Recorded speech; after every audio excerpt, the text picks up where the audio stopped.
Ernst had seemed increasingly restless during my visit.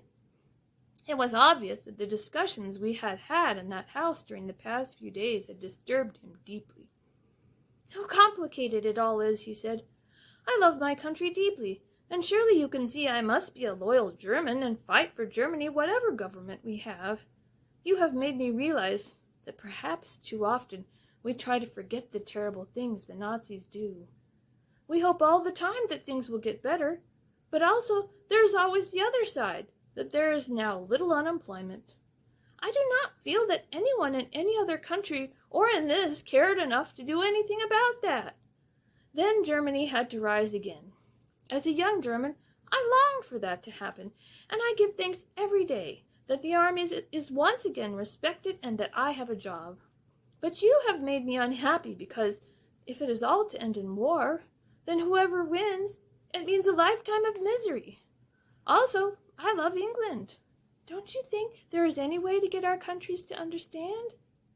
"No one can understand Hitler," said his uncle from the other end of the room. Ernst took no notice, but looking at me said, "What do you think?" "Well, Ernst," I said, "I see no hope unless these gangsters are thrown out, and I think sooner or later perhaps it will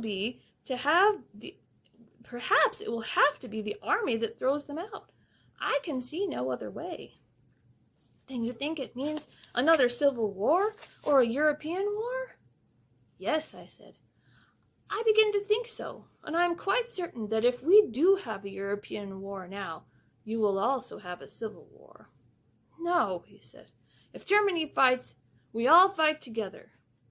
"To begin with," I repeated, "but in time there cannot be peace between the SS and the army." He stood silent for a moment, and then running his hand over his hair, a habit I remember he had when quite young, he said thoughtfully, "I wish I could visit England again, but we work so hard now that there is no chance." Then, weary with the struggle that was going on inside him, he clicked his heels, kissed my hand, and without a word to his uncle or aunt, went out and up to bed. He was 19 years old,